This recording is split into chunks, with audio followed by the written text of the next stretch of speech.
So, hey guys, welcome back to my YouTube channel. First of all, let me tell you that I changed the channel name from Master Science with Medico to Let's Crack NEET because now I have started posting the videos for class 11th and 12th which are important from NEET point of view plus board. So, I changed the name of my channel, that is Let's Crack.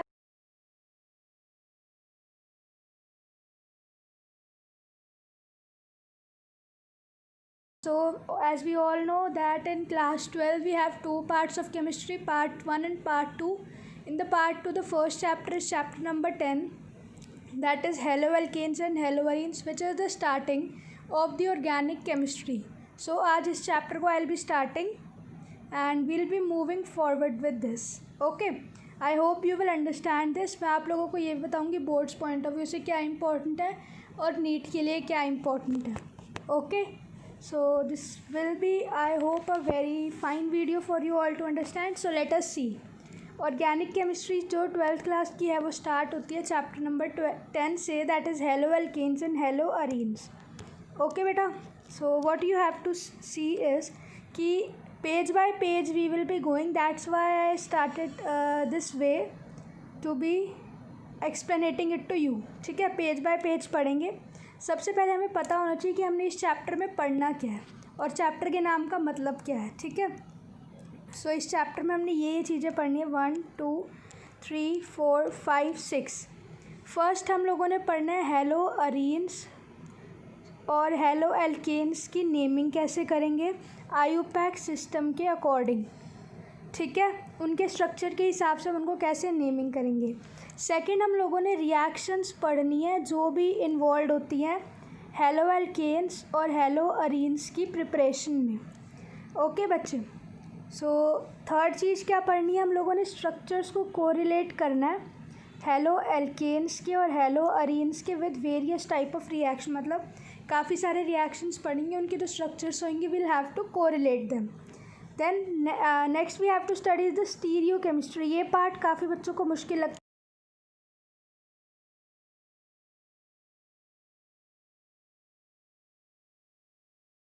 The reaction mechanism.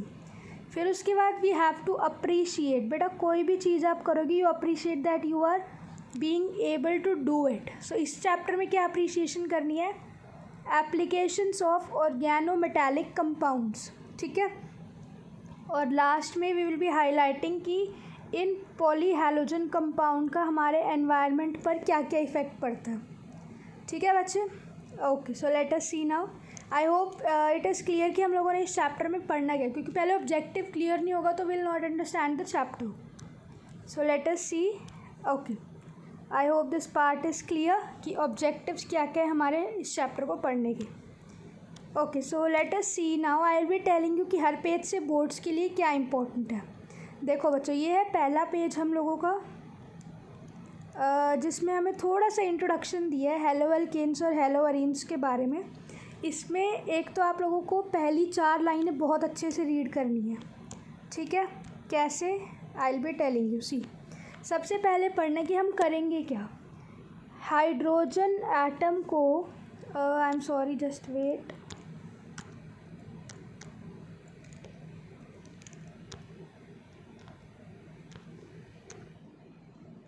Yes, so see. So what we'll be doing is we will be seeing the hydrogen atom. उसको हम लोगों ने replace करना है एक aliphatic और aromatic compound के अंदर. ठीक है, कैसे. सबसे पहले तो आप लोगों को पता होना चाहिए एल्केन क्या होता है, एल्कीन क्या होता है, एल्काइन क्या होता है. दिस इज़ वेरी बेसिक बेटा. सी, पहले मैं आप लोगों को ये बता दूँ, अगर 2 कार्बन एटम्स के बीच में सिंगल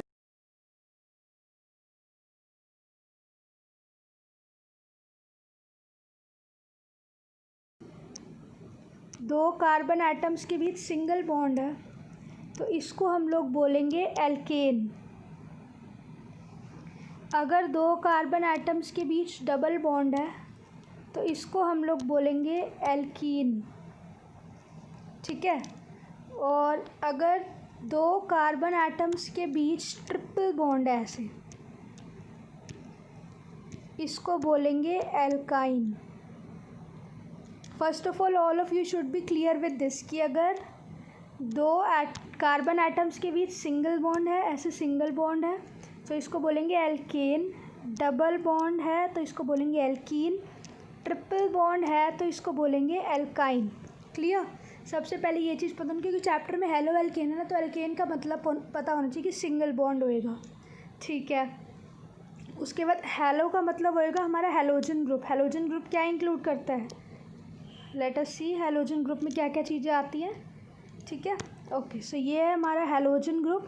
सो हेलोजन ग्रुप में आते हैं हमारे 17 member family, chlorine, fluorine, bromine, iodine, ये सब चीज़ें। ठीक है, सो हेलोजन का एल्केन पार्ट और हेलोजन का एरीन पार्ट पढ़ना है। So let us come back to our lines जो हम लोग रीड कर रहे थे कि रिप्लेसमेंट ऑफ हाइड्रोजन एटम एक एलिफैटिक या एरोमेटिक कंपाउंड में। हमें इससे पहले पता होना चाहिए कि एलिफैटिक और एरोमेटिक क्या होते हैं। ठीक है, एलिफैटिक होते हैं स्ट्रेट चेन कंपाउंड और एरोमेटिक होते हैं वो कंपाउंड जिनमें बेंजीन रिंग प्रेजेंट होती है। और बेंजीन रिंग का क्या स्ट्रक्चर होता है? ये 1 2 3 4 5 and 6, this is the benzene ring structure. तो जिसमें बेंजीन रिंग प्रेजेंट है उसको बोलेंगे एरोमेटिक, जिसमें बेंजीन रिंग एब्सेंट है, सिर्फ स्ट्रेट चेन है, तो उसको बोलेंगे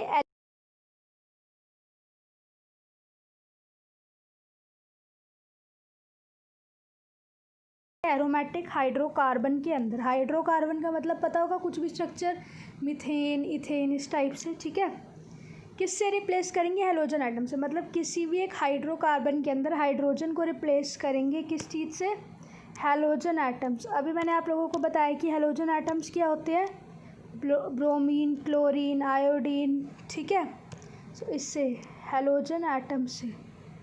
ओके बेटा, अच्छा उसके बाद देखते हैं, ये तो बात होगी हमारी अगर हेलोजन एटम बनेगा उसमें तो it will lead to the formation of alkyl halide, इसको बोलते हैं हेलो एल्केन। तो हेलो एल्केन का दूसरा नाम याद कर लेंगे हम लोग, क्या होता है? हेलो एल्केन्स को हम लोग और क्या बोलते हैं?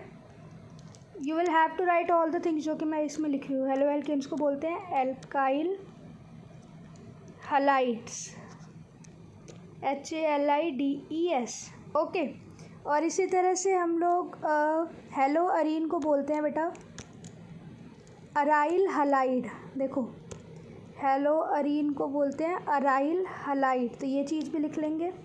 ठीक है, हेलो एल्केन लिख लिया अल्काइल हलाइड, और हेलो अरीन को बोलेंगे अराइल हलाइड्स। ठीक है, ये चीज़ आप लोगों को पता होनी चाहिए, अल्काइल हलाइड्स और अराइल हलाइड्स। मैं इसी पे इसलिए समझा रही हूँ कि साथ साथ आप बुक्स में लिखते जाएंगे। देखो, एरीन है ना तो अराइल, एल्केन है तो अल्काइल, हेलो का हलाइड्स हलाइड्स में बदल के, क्योंकि we are changing into halogen atoms. ठीक है बेटा, उसके बाद आगे देखते हैं। इसमें आप लोगों ने ये चीज़ पढ़नी है। उसके बाद इसमें आपको एक और चीज़ पता होनी चाहिए पेपर के लिए कि इसमें sp3 हाइब्रिडाइजेशन होती है। ये चीज़ आई विल बी क्लियरिंग जब मैं हाइब्रिडाइजेशन पढ़ाऊँ।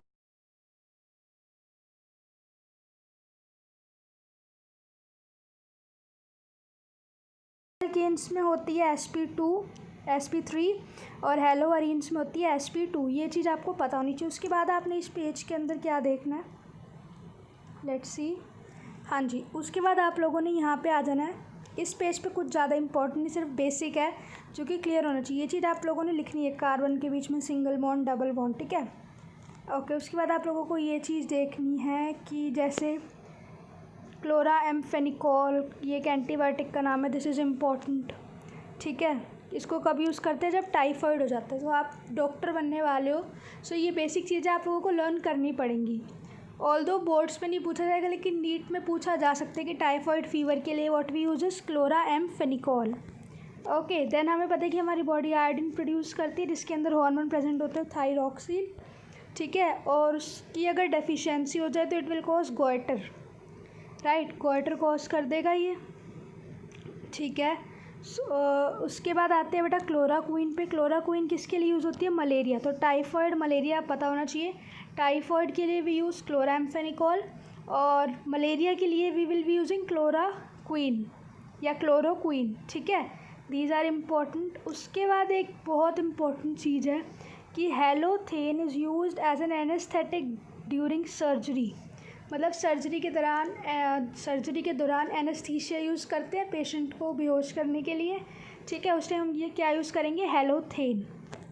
ओके, सो इस पेज पे आप लोगों को क्या पता होना चाहिए, टाइफाइड फीवर किसकी वजह से, ये मैं नीट के लिए बता रही हूँ। ऊपर वाला जो था वो बोर्ड्स के लिए इंपॉर्टेंट है, नीट दोनों के लिए, लेकिन ये वाला part is very very very very important for NEET.